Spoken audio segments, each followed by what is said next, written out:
Assalamualaikum warahmatullahi wabarakatuh. Baik, di sini saya akan menjelaskan materi tentang larutan elektrolit dan non-elektrolit sebagai tugas individu mata kuliah kimia. Larutan elektrolit dan non-elektrolit, larutan campuran dua atau lebih zat yang membentuk satu macam fase homogen, di mana setiap zat yang bercampur menyebar secara merata di seluruh campuran.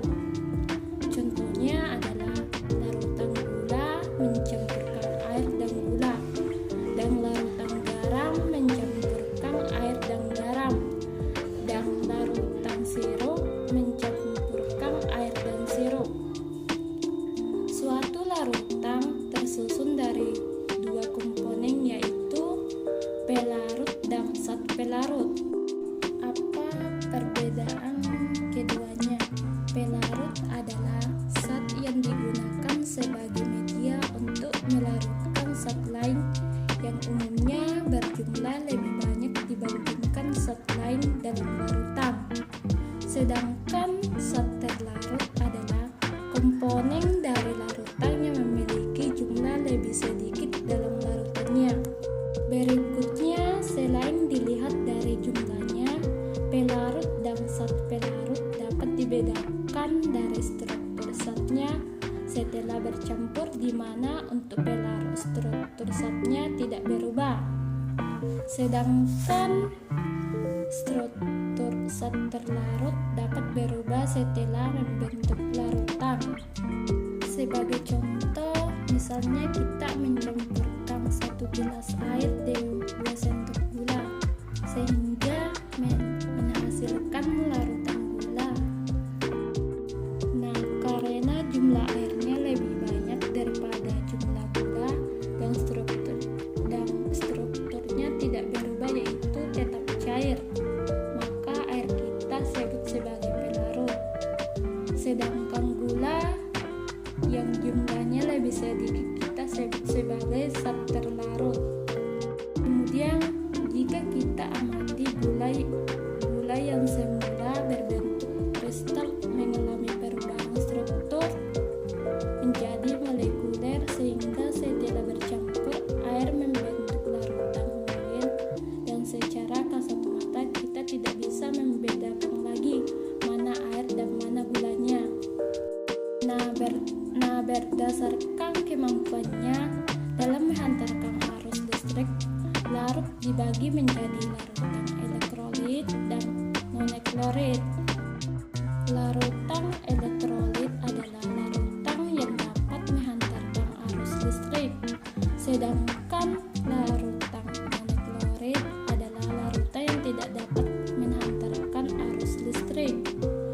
Kemudian, berdasarkan kuat lemahnya daya hantar listrik, larutan elektrolit dapat dikelompokkan menjadi dua, yaitu larut elektrolit kuat dan larut elektrolit lemah. Pertanyaannya, mengapa larutan elektrolit dapat menghantarkan arus listrik, sedangkan larutan non-elektrolit tidak? Penjelasan tentang pertanyaan tersebut pertama kali dikemukakan oleh Arrhenius dari Swedia saat presentasi beserta PDH-nya pada tahun 1884. Nah, menurut Arrhenius, larutan elektrolit dapat menghantarkan arus listrik karena zat elektrolit dalam larutannya terurah menjadi ion-ion bermuatan listrik, dan ion-ion tersebut selalu bergerak bebas. Dalam hal ini, zat elektrolit kuat terurah sempurna sehingga menghasilkan lebih banyak ion. Sedangkan zat elektrolit lemah terurai sebagian sehingga jumlah ion yang dihasilkan lebih sedikit. Adapun untuk larutan noneklorid tidak menghantarkan arus listrik karena zat elektrolit dalam larutannya tidak terurai menjadi ion-ion, melainkan tetap dalam bentuk molekul yang tidak bermuatan listrik. Nah, kemampuan suatu zat untuk terion dalam larutannya dinyatakan dengan derajat ionisasi dan ditambahkan dengan alfa. Untuk zat elektrolit kuat, derajat ionisasinya adalah 1. Untuk elektrolit lemah, derajat ionisasinya kurang dari 1, tetapi lebih dari 0. Dan untuk zat noneklorid, derajat ionisasinya adalah 0. Selanjutnya mari kita perhatikan ilustrasi gambar. Perbedaan larutan garam NaCl, larutan cuka CH3COOH dan larutan gula atau C6H12O6 berikut ini. Garam NaCl merupakan zat elektrolit kuat sehingga dalam larutannya akan terion sempurna dengan reaksi NaCl terion menghasilkan Na+ ditambah Cl- sebagai ilustrasi. Jika kita memasukkan 5 partikel NaCl ke dalam air, maka seluruhnya akan terion menghasilkan 5 ion Na+ dan Cl-, sehingga di dalam larutannya terdapat 10 ion yang dapat bergerak bebas dan menghantarkan arus listrik.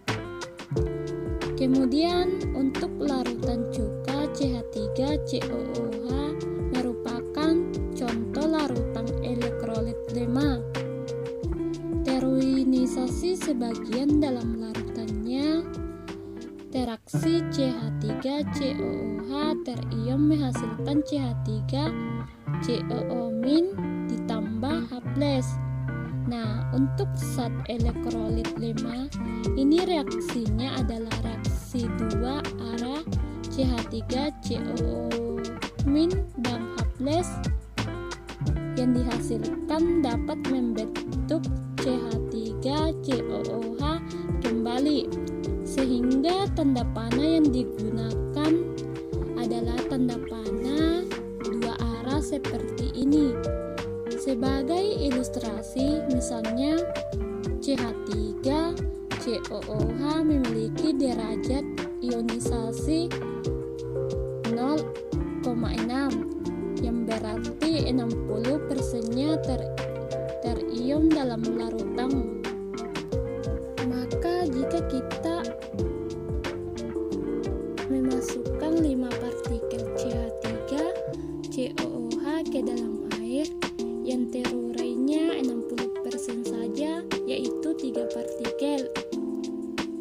Kemudian menghasilkan 3 ion CH3COO dan 3 ion H+, sehingga di dalam larutannya terdapat 6 ion yang bergerak bebas dan menghantarkan arus listrik.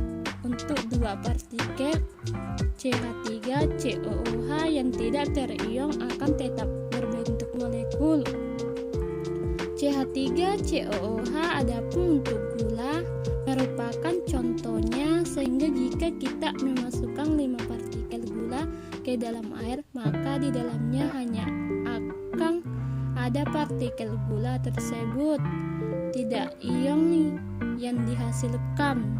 Inilah penjelasan saya tentang larutan elektrolit dan noneklorid.